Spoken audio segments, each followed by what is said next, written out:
Halo semua, Assalamualaikum. Kembali lagi di channel Invest Saham. Oke guys, jadi pada video kali ini kita akan menganalisa 16 saham yang berpotensi akan uptrend di pemilu tahun 2024 ini. Potensi kinerja sahamnya juga semakin bagus dan ada kenaikan ya yang saya lihat mencapai 42%. Wah, ternyata saham-saham ini juga sudah mulai naik guys ya. Jadi kira-kira saham mana aja nih yang layak untuk investasi? Karena kita tetap harus selektif ya guys ya dalam memilih saham untuk kita investasikan. Jadi silahkan teman-teman simak video ini sampai akhir ya agar mendapatkan insight lengkapnya. Jadi buat teman-teman yang belum subscribe channel Invest Saham, silahkan di subscribe terlebih dahulu dan aktifkan juga lonceng notifikasinya ya, biar teman-teman gak ketinggalan informasi menarik lainnya. Cek link video saham lainnya juga di kolom deskripsi. Oke guys, disclaimer on ya, video ini bukan ajakan jual beli saham, dan keputusan investasi menjadi tanggung jawab pribadi masing-masing sebagai investor di pasar modal Indonesia. Jadi mari kita bahas 16 saham di 4 sektor berbeda.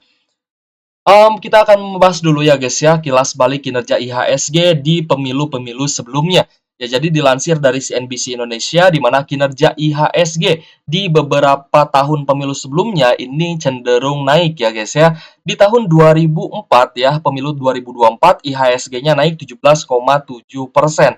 Lalu di tahun 2009 ya, saat pemilu itu IHSG-nya naik drastis hingga 53,7%. Sedangkan di pemilu 2014, IHSG juga berhasil naik 17,6%. Tapi di tahun 2019 lalu, ya ketika pemilu 2019, IHSG-nya itu naik ya, tapi tidak signifikan. Hanya naik sekitar 4,6% aja. Nah, jadi dari informasi kinerja IHSG di tahun-tahun sebelumnya yang mengalami kenaikan ya cukup bagus ya, kecuali di tahun 2019, apakah akan terjadi lagi kenaikan yang tinggi ini ya di tahun pemilu kali ini? Nah, kalau saya pribadi sih menilai ya, untuk tahun pemilu 2024 ini meskipun IHSG-nya tidak naik tinggi, tapi tetap akan ada saham-saham yang berpotensi naik tinggi dan juga uptrend ya guys ya. Karena di 2023 lalu pun ketika IHSG-nya tertekan, itu tetap ada saham-saham yang menjadi top gainers dan juga mengalami kenaikan yang signifikan seperti itu guys ya. Jadi, untuk pemilu kali ini ya kita akan coba pantau ya saham-saham yang berpotensi akan uptrend gitu guys. Yang pertama, kita akan ke sektor FMCG dulu ya, yaitu Fast Moving Consumer Good. Yang pertama adalah saham ICBP, di mana ICBP ya, Indofood CBP Sukses Makmur Tbk di 1 bulan terakhir mengalami kenaikan 9,22% guys. Ya, lalu untuk ICBP ini memiliki valuasi ya PE ratio 14,31 kali dan price to book value di angka 3,29 kali dengan potensi dividen yield 1,63% dan net income-nya mengalami kenaikan ya dari 4,5 triliun menjadi 9,4 triliun. Lalu untuk saham kedua adalah saham INDF atau Indofood Sukses Makmur Tbk. Nah, INDF ini adalah induk usaha dari ICBP ya, sedangkan ICBP ini kan fokus dengan produk unggulannya yaitu mie Indomie. Sedangkan INDF ini lebih terdiversifikasi guys ya, tapi memang masih dalam sektor FMCG seperti itu. Indofood ya 1 bulan terakhir kenaikannya 1,98%, ya jauh lebih rendah daripada kenaikan anak usahanya yaitu ICBP ya sudah naik 9%-an. Untuk INDF valuasi PE ratio-nya masih di angka 6 kali dan PBV-nya di angka 0,97 kali. Kalau misal kita bandingkan ya INDF dengan ICBP, ternyata valuasi INDF ini masih lebih murah dibandingkan dengan ICBP. Lalu dividen yield-nya untuk INDF ini di angka 3,98% ya di tahun 2023 lalu, dengan net income juga yang mengalami kenaikan dari 6,3 triliun menjadi 9,4 triliun guys ya. Menarik ya, ternyata untuk Indofood CBP Sukses Makmur dan Indofood Sukses Makmur Tbk ini rata-rata mengalami kenaikan ya dari sisi net income, dan dividen yield-nya ini tentunya juga lebih menarik INDF. Oke guys, kita lanjut ke saham selanjutnya. Masih di sektor FMCG ya, ada Mayora. Di mana Mayora ini masih terlihat sideways ya guys ya. Dalam 1 bulan malah ada penurunan 0,83%, tapi kita perhatikan ya di beberapa hari sebelumnya saham Mayora ini mengalami kenaikan ya dari 2.300-an ke 2.400-an ya. Lalu yang keempat adalah saham Unilever atau UNVR. Ya, untuk Unilever harga sahamnya malah turun 5,54%. Meskipun Unilever ini membagikan dividen yield yang cukup menarik ya di atas 4%, tapi memang valuasinya masih terlalu mahal guys. Jadi harganya masih cenderung turun. Apalagi ada isu-isu ya mengenai seruan boykot seperti itu. Jadi wajar saja harga Unilever masih terus tertekan. Lalu yang kelima ada Ultra Jaya dengan kode saham ULTJ, di mana Ultra Jaya mengalami kenaikan yang cukup menarik ya, 4,59% dalam 1 bulan terakhir. Lalu yang keenam ada Cimori, di mana CMRY ini juga mengalami kenaikan ya, meskipun harga sahamnya cenderung sideways. Kenaikannya 2,26% ya, sudah naik dari level 3.800-an ke 4.000-an gitu guys ya, bahkan sempat menyentuh 4.150.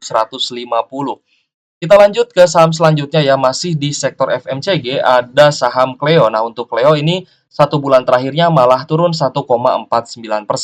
Lalu kita ke sigaret ya, atau rokok, ini juga masih sektor FMCG, di mana yang pertama kita bahas HMSP ya, untuk saham yang ke-8. HMSP mengalami kenaikan tipis 0,57% dalam 1 bulan terakhir dengan potensi dividen yield 6,22% dan net income yang naik dari 6,3 triliun menjadi 8,2 triliun di tahun 2023. Kita lanjut ke saham yang ke-9, ada Wismilak dengan kode saham WIIM. Harga sahamnya sempat turun dalam ya guys ya, tapi di 1 bulan terakhir kita memang melihat untuk Wismilak ini cenderung sideways dan masih ada penurunan sekitar 4,36%-an. Tapi kalau misal kita lihat ya, harga terendahnya sempat di bawah 1.600-an, sorry, 1.650. Jadi untuk Wismilak ini close di 1755. Saya rasa ya buat teman-teman yang pintar mencari posisi untuk entry point, sebenarnya sudah floating profit ya di saham Wismilak. Lalu untuk Wismilak ini berpotensi bagi dividen dengan yield 4,15% dan memiliki net income yang mengalami kenaikan ya dari 249 miliar menjadi 589 miliar. Sedangkan untuk selanjutnya adalah GGRM ya, untuk gudang garam, dividen yield-nya berpotensi bagi 5,90% dan net income-nya juga naik ya dari 2,7 triliun menjadi 5,9 triliun. Kalau misalkan kita perhatikan harga saham GGRM mengalami kenaikan yang tipis ya, 0,37%, tapi sebenarnya GGRM ini dia cukup sideways, sempat naik ya dari level 20 ribuan ke 20.800. Kita lanjut ya ke saham selanjutnya adalah di sektor pulp and paper. Kenapa pulp and paper ini kita masukkan ya ke saham yang berpotensi uptrend di tahun pemilu 2024 ini?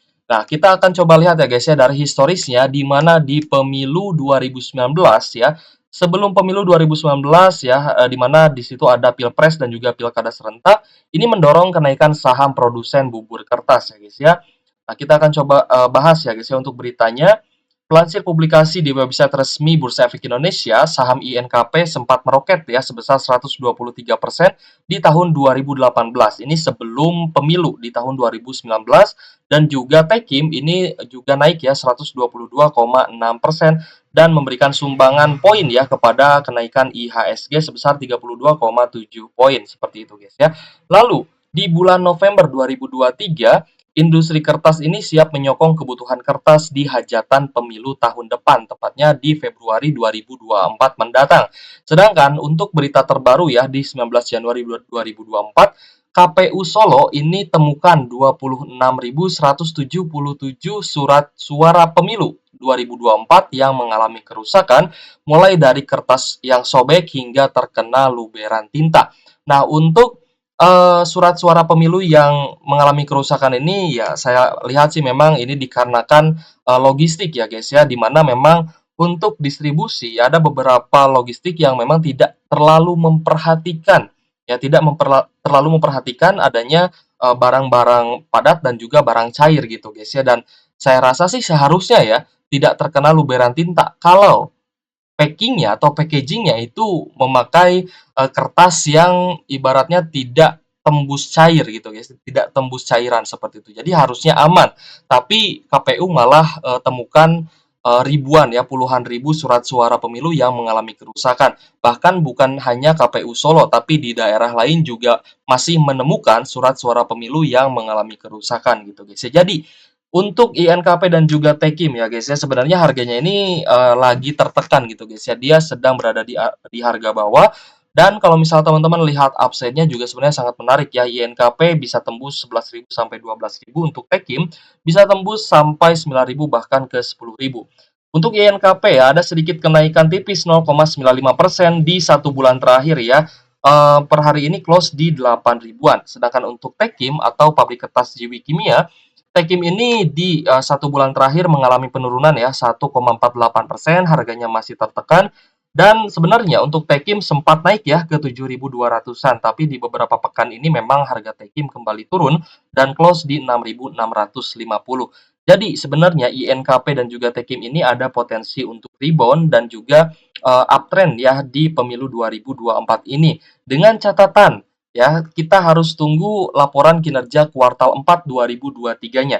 Apakah ada kenaikan signifikan di laporan keuangannya atau tidak? Nah, kalau misalkan di laporan keuangannya itu ada kenaikan yang sangat signifikan ya dari produksi surat suara pemilu ini, saya rasa saham INKP dan juga Tekim ini bisa rebound seperti itu, guys. Kita lanjut ya ke saham selanjutnya, ada di sektor media. Yang pertama kita akan membahas BMTR, di mana BMTR ini juga mengalami kenaikan ya 3,91% di 1 bulan terakhir. Nah, untuk BMTR ini valuasinya masih sangat murah ya, di mana di dalamnya juga ada Bapak Lo Keng Hong yang investasi di saham BMTR. Hanya saja BMTR ini kan tidak membagikan dividen ya guys ya. Jadi untuk para ya dividen investor ya teman-teman yang melakukan dividen investing, tentunya saham-saham seperti BMTR ini yang tidak bagi dividen itu sangat tidak menarik. Lalu yang ke-14 ada SCMA ya guys ya. Nah, untuk SCMA Surya Citra Media Tbk ini mengalami kenaikan yang cukup bagus ya dalam 1 bulan terakhir 6,71%, dan SCMA di 2023 lalu berhasil membagikan dividen dengan yield 4,9%, tapi net income-nya ini mengalami penurunan. Ya, rata-rata untuk saham media itu net income-nya mengalami penurunan gitu guys ya. Net income-nya turun ya dari 846 miliar menjadi 315 miliar untuk proyeksi 2023. Lalu untuk saham ke-15 ada MTEK ya, Lang Mahkota Teknologi Tbk, harga sahamnya ini malah turun ya 5,31%, tapi memang membagikan dividen dengan yield 0,93%, tapi net income-nya juga masih merugi ya guys ya, kerugiannya 216 miliar. Lalu untuk MSKY, nah MNC Sky Vision Tbk ini malah mengalami kenaikan yang cukup tinggi, yaitu 42,57% dalam jangka 1 bulan terakhir ini ya. Bahkan memang MSKY ini kenaikannya belum lama gitu guys ya. Mungkin di pekan sebelumnya ya MSKY ini mengalami kenaikan yang cukup signifikan. Apakah ini menjadi ya pertanda saham-saham sektor media bisa uptrend kembali di tahun 2024 ini? Nah, jadi kita akan coba pantau terus guys ya saham-saham yang berpotensi naik dan juga uptrend di pemilu 2024. Jadi menurut teman-teman, sektor apa nih yang akan booming di tahun 2024? Di tahun 2020 ya waktu itu saat pandemi, otomatis yang naik adalah saham-saham sektor healthcare ya karena memang ada COVID-19. Lalu di tahun 2021 sektor yang naik itu adalah sektor bank digital karena memang waktu itu ya memang masih work from home, jadi transaksi itu lebih efisien kalau misalkan kita menggunakan bank digital dan juga transaksi secara digital. Jadi tidak langsung kita datang ke banknya gitu guys ya. Sedangkan tahun 2022 lalu ya sektor batubara itu melambung tinggi, saham-saham di sektor batubara juga mengalami kenaikan yang cukup signifikan dan saham batubaranya bisa membagikan dividen yang jumbo. Lalu di tahun 2023 lalu guys ya, saya rasa yang mengalami kenaikan itu adalah saham-saham sektor perbankan dan juga saham Prajogo Pangestu guys ya di akhir tahun 2023 lalu. Lalu untuk tahun 2024, kira-kira apa nih ya sektor yang akan naik dan juga booming di 2024? Apakah sektor energi karena kondisi geopolitik yang masih memanas, masih adanya perang Israel Palestina, lalu perang antara Amerika, Inggris yang melawan militan Houthi di Yaman dan juga Iran. Lalu apakah sektor properti ya karena suku bunga ya diprediksi akan turun ataukah sektor konstruksi ya guys ya karena pembangunan IKN masih terus berlanjut.